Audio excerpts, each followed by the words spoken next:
G'day folks, and welcome back to the channel for episode number 23 of our Cold Trozan Skyshard Spellbreaker, where I promised you this episode we would handle this gear transition, and it turned out to be rather easier than I thought it would be. I put some components on here, and we just put it on, and it all works. We are 2% under cap on our Chaos Res, which is unfortunate, but we lost 25% on the boots, so... Oh, and 18% on the gloves as well. I mean, it is what it is. We can survive 10% extra damage from Chaos, and yeah, there's always resistance potions as well if need be. None of these adornments, or components rather, are anything I care about hanging on to, so we'll just buy the dynamite back and sell all that to a vendor. Right, so today we are having fun with dummies. No, we are doing the left-hand side of Homestead, and maybe starting the right side. We'll see how we go for time. But, yeah, left side of Homestead for today. I had actually intended today's video to be not the Spellbreaker. Unfortunately, life got in the way, and I ran out of time to do the video I was intending to do. So tomorrow you can expect not Spellbreaker, and hopefully you'll enjoy tomorrow's video. It's going to be about components, and then at some point later down the line it will be, or there will be, another video about augments. I find a lot of people commenting on my videos. The comments tend to be along the lines of, hey, I never knew you could do that with components, and thank you for pointing that out, and things like that. So I figured I'd make something a little more comprehensive, or at least what I've got penciled in at the moment is more of a basics, and then we'll see if it gets expanded upon. So out here in the, what are these called? The rotting fields, I think. First stop is the Thornsbury Farm. If you come out the gate and just follow the road, you will get here. And inside here, you will find Dahlia Thornsbury's diary. And if you didn't already have the lore note, you can eat that as well for some XP. Dahlia is someone who you want to do her quest here, because doing it unlocks a bunch of XP later on in the game. She has a quest in... 2 quests, I think, in Malmo, and then another quest or 2, or maybe even 3 in Forgotten Gods. And then in Ultimate, there's actually a secret quest that she has in addition to all of the same ones she has in Normal and the Elite. So it is definitely worth picking up her quest in her house there. The last will of... who is it? Is it Marthas? Matthias? I can never remember. Who are you? Marthos Everbrook. Is another quest item. You can find it in this house, or also in another 3 potential locations. One of which is this house just here. If there's a body on the floor just here, you'll find it in that body. Or it could also be in this barn, which again, you'll find a body on the floor. Or in this case not, because we've already found it. And then there is one more house that's sort of way over here, that I will probably forget about, but hopefully I will remember and point it out as we go past.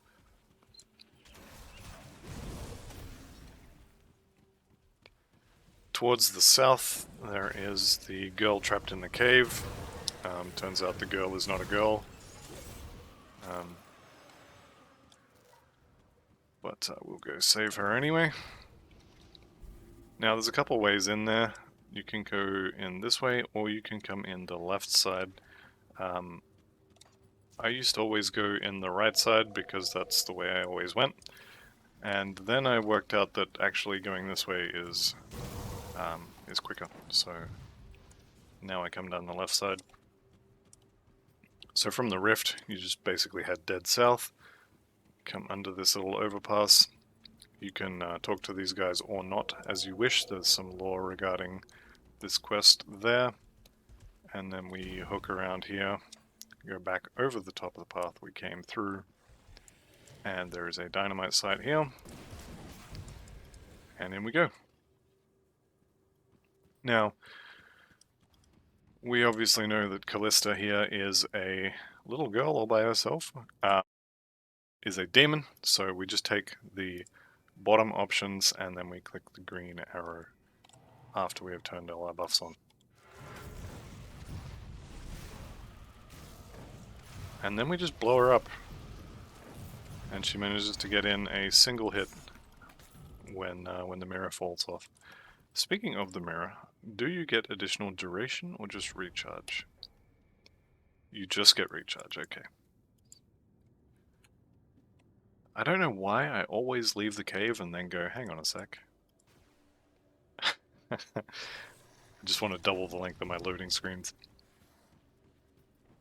Okay, from here we head to the west, and I've remembered, so when I find it I will point out the house. Probably shouldn't be running through packs of monsters with your map up. This is the house where the will could also potentially be. If you haven't found it in the first 3 places, it will be in that house. I always used to just, didn't find it in the first 3. Well, I guess it just doesn't exist in this game. And then I looked it up on Grimtools, and yeah, it turns out there's another spot that could be. I was coming over here to check for the totem. It's not here. Could also be here. Could also be up here. I'm not going to go looking for it. But, yeah, I believe it is an ancient Aetherwarp totem. So it's definitely good for loot. I should actually go ahead and make a new video for, like, I just got to 100, now what? Because the old one was so very well received, and it's no longer something I do. That was based on research I did for one of either my first or my second level 100 characters, and I don't do most of those farming runs anymore. It's just easier to get Celestial Lotuses and flip set items rather than trying to farm the ones you need. Anyway, add that onto the pile of ideas for videos. Maybe one day it'll get made. Righto, so we are looking for the Dermapteran Hive, which is somewhere over here, and like most things in Grim Dawn, there are a bunch of different places it could be. Kind of hoping we can find it easily, because I don't exactly remember 100% of the places it can spawn. Fortunately, we found it. I'm just going to clear out the entrance because we will be coming out this door, and not being ambushed when I poke my head out would be ideal.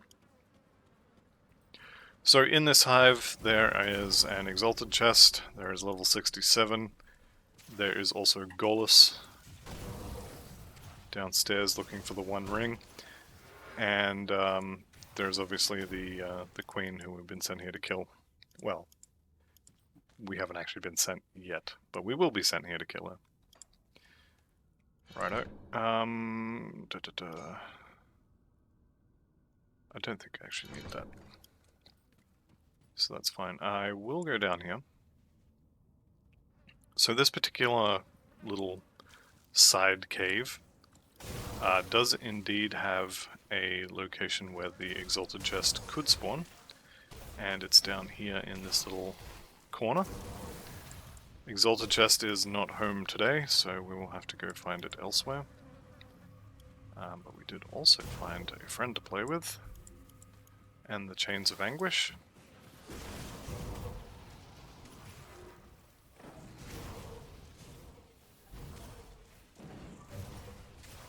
Let's just not stand in the goop. Alright. Loot ready to go. Yeah, so, as Sergeant Fluffy said in the last video, Grim Dawn Picus PSA, beware of puddles on the ground, novas to the face, and darts. To which I say yes, those are all very dangerous things that you should be aware of not taking to the face or not standing in. Once again, very good advice. Mage Lord Greaves, I believe that's Aether stuff. It's actually not too bad. We would lose, what, pierce resistance in exchange for... Yeah, no. Those are pretty good boots, though.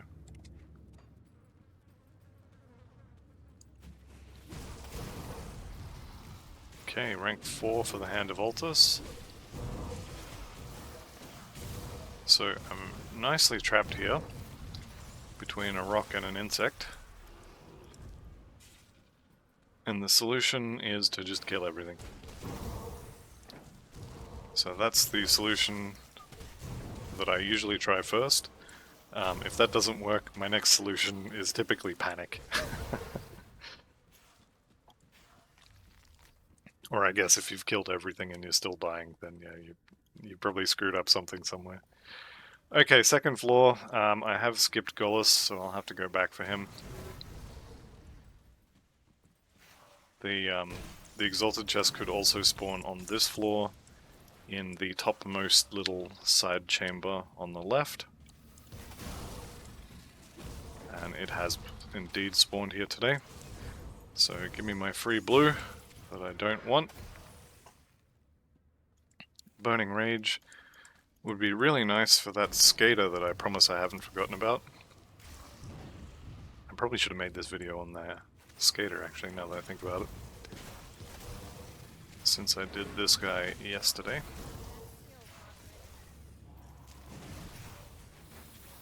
So I am saving the mirror until after she gets off the wall. Which is going to be now. Alright, here we go.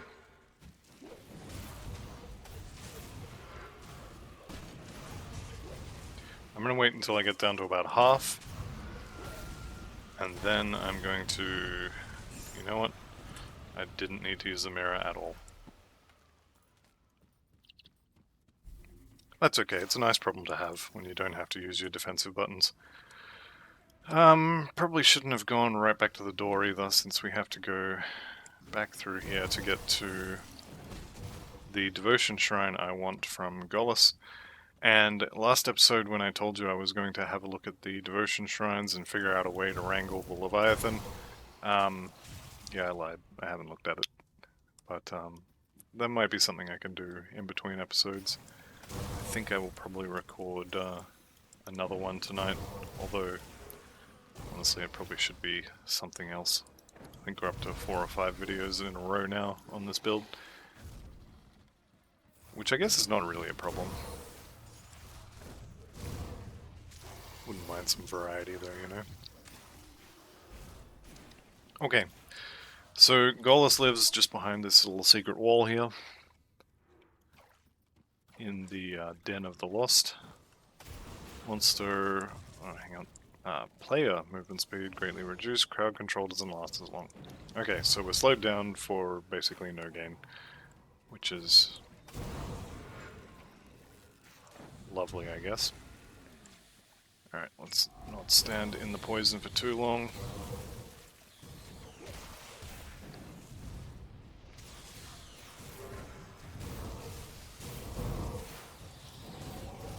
Chillbora, I swear I've seen that gun like 3 or 4 times this playthrough. It's a sign! It says, play a gun build next. Maybe.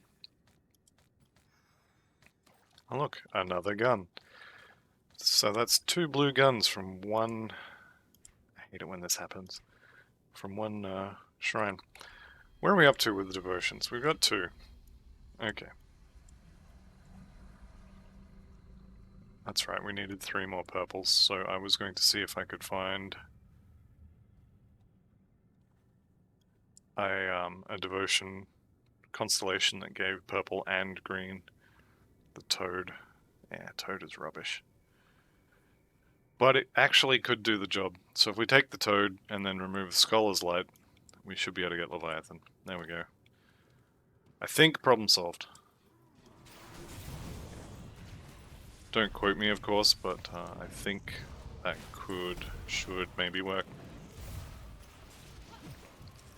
Now I am a little bit worried about good old Golus here. He does have the potential to nuke you down very, very quickly. Probably one of the more high damage enemies in the game. Fortunately, we've managed to pull through. Alright, instead of running all the way out, I'm going to rift back to the rotting croplands and run north, because we are done in that particular cave. And this lets me check the totem location, and it is here. Okay, so it is ancient, it is aether warped, and that is a lot of dudes. Okay, one of them's dead. It's a good start. 2 down. Let's turn the loot off so I can see what's going on.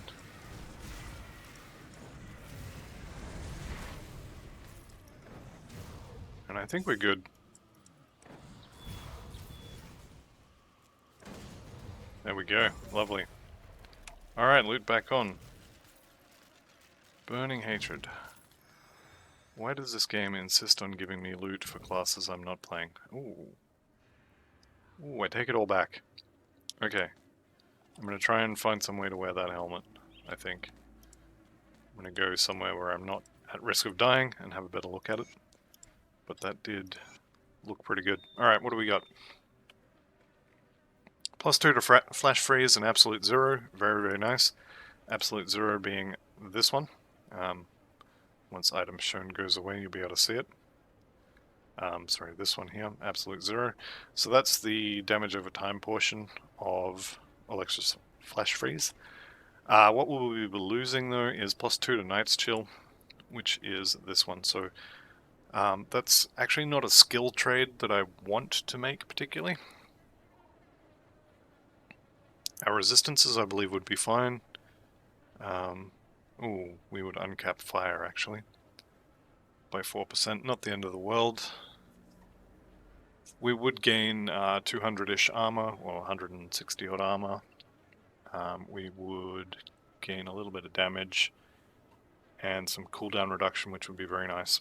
And then the ice spike proc would be slightly more damaging.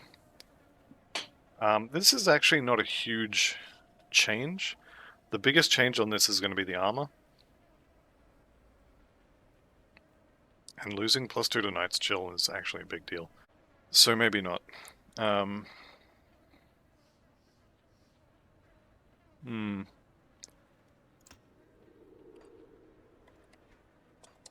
think we will actually not swap that over. I really want to get another +1, either +1 to Nightblade skills, or another item. Like I want another ice spike from the Winter Storm somewhere on my gear, so as I can get Night's Chill to 20. 20 out of, what is it out of? 20 out of 10. I definitely don't want to sell that. These two I'm not too fussed on. I don't think I'm going to end up using the this amulet here. It's more or less a side grade, and it would mess with my resistance balance, so I would have to... Oh, actually, Chains of Anguish. I think that's cold, isn't it? Where'd it go? There it is. It is absolutely not cold, and the vendor is more than welcome to keep that. I should have done this before I sold all this stuff, but I don't think I want any of it anyway. Drogon's jacket, you can have that. Okay.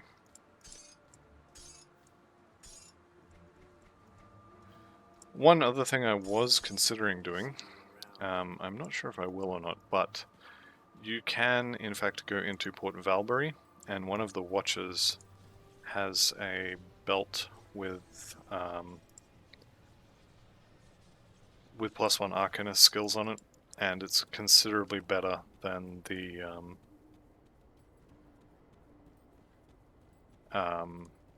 crafted one. There is a devotion shrine up here that I forgot to get, so I'm going to go back and get that.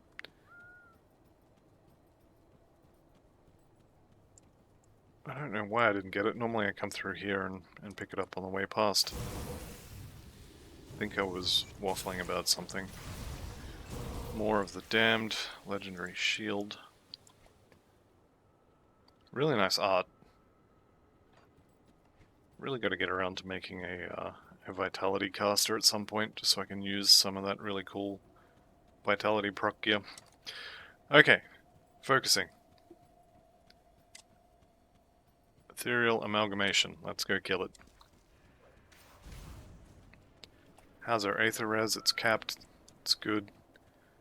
We should just be able to walk in and kill it. Should be no problems at all.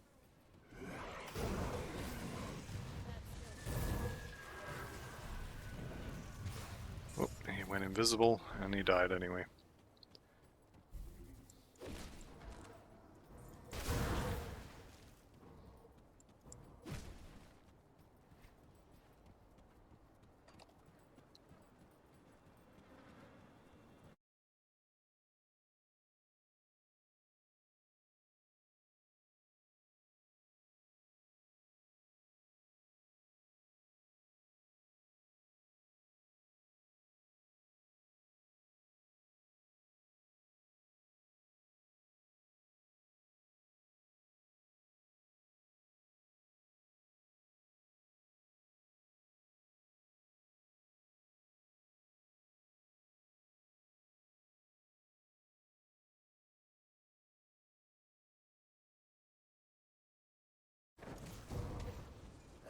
But we got there in the end. So, Ethereal Amalgamation, basically a whole bunch of Aether damage. As long as you don't stand in the waves he shoots out, you should be fine. I'm going to wait for him to walk out here. So, should be fine. These things, as long as you're not directly standing in it, should be fine as well. Now, the next thing he does should be the waves. There they go. And that's it, he's dead. Easy peasy. Codex of Reckoning, more fire stuff. Okay. And he's got some toys to play with in the back here. A little bit extra loot. Do be aware the floor is lava, literally. And that's it. So, back to Homestead. And I think we're going to go and take a quick detour to Devil's Crossing in order to fix our devotions.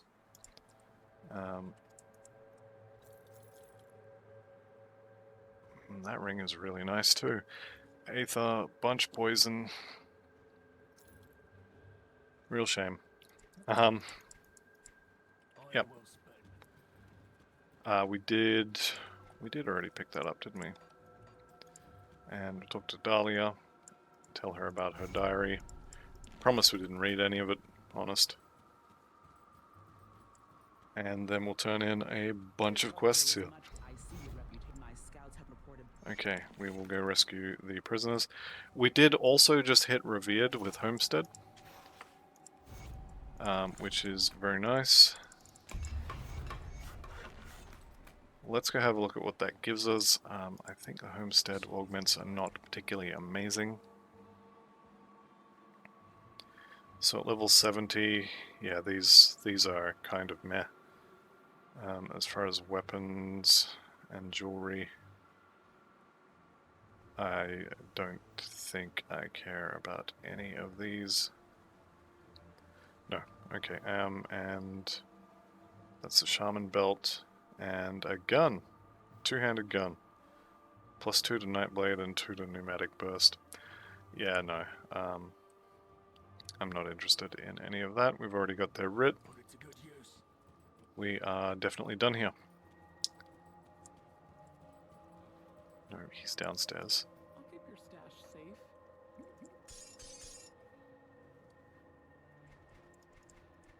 Alright, let's go to Devil's Crossing and see if we can't fix these devotion points so we can get Leviathan at the end.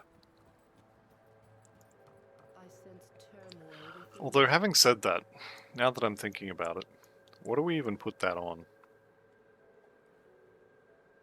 30% chance on attack. We might be able to put it onto Alexra's.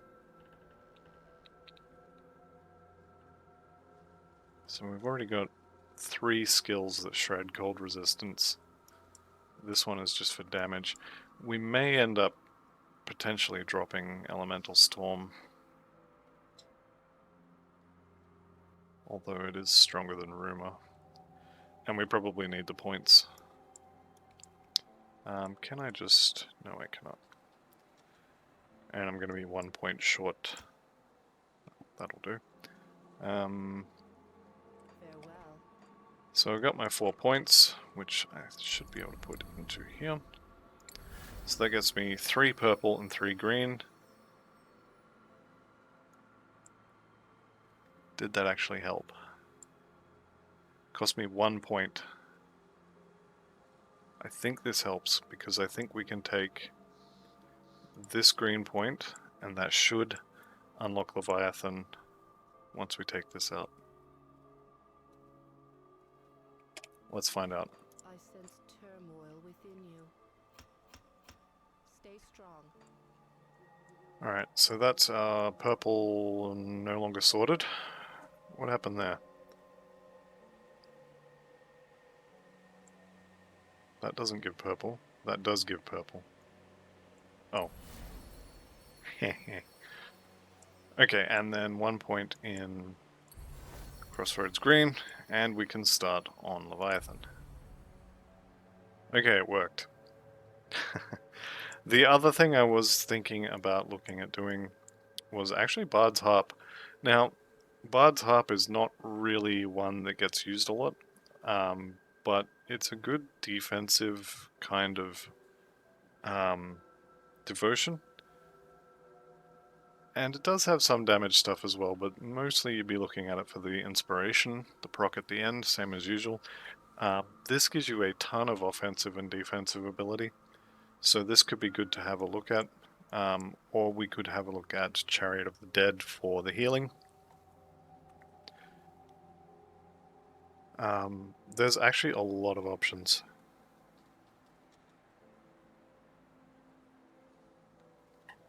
So, something to think about.